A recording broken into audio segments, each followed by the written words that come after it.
Ito nga ang isa sa mga ina-assign namin sa kanya, ang gawaing bahay. Maya nga ay gumayak na rin kami. Hindi nga ako mahilig maglagay ng kung ano-ano sa mukha. Karaniwan, ito lang yung mga ginagamit ko. Gumamit ng kung ano-ano sa mukha. Kaya madalas ko lang talaga. Sriracha for contour at chili sauce naman for blush on. Char! Sa ngayon ay moisturizer lang ang gamit.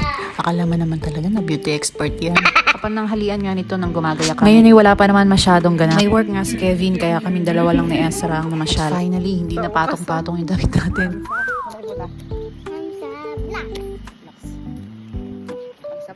Nag-upisa na rin ang mahabang araw. Minsan nga ay ang liwanag pa rin sa hating gabi. Ganda na, kulay green na siya.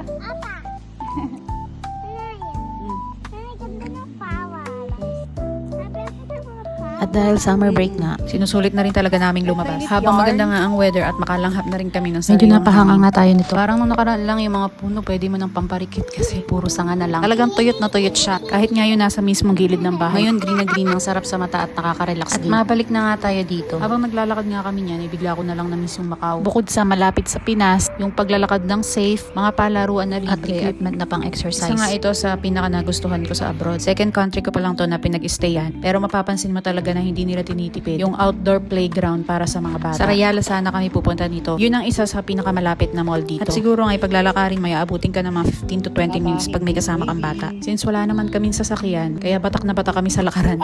So wala nga sa plano na huminto kami dito. At habang naglalaro nga siya, sinabayan ko na rin maglakad-lakad. Dahil gusto ko nga palang makahit at least 5,000 steps a day. Ilang taon na din akong full-time mom. Sa mga kapwa nanay ko nga dyan, alam natin na minsan sumasablay din talaga tayo sa sarili natin. Minado ko na talagang napabayaan ko talaga yung sarili ko. Lalo akong naging sakitin at bumagsak talaga yung katawan ko. Kailangan ngayon na ma-maintain ko lang ang timbang at hindi ako ma-overweight. At nung kailangan nga muna naming umuwi ni baby sa Pinas para hantayin tong Finland. Realize ko na ang pag-aalaga sa sarili ay pagmamahal din sa pamilya. Ang pag-aalaga sa sarili nating mental health at katawan ay investment para sa pamilya natin. Para mas best ang maibigay mo sa magulang mo at sa family na binubuo mo. Pero wala talagang perpekto sa adulting, no? Kasi habang natututo ka, habang tinutulungan mo yung sarili mo, yung feeling na bunso ka at senior na ang mga magulang mo, doble ang pressure kasi parang kailan mo mabibigay yung best na para sa kanila. Medyo kinain nga ako ng lungkot sa part na yon. Pero ayun nga, kahit mahirap, pipilitin mong magpakatatag. Kaya back to reality tayo.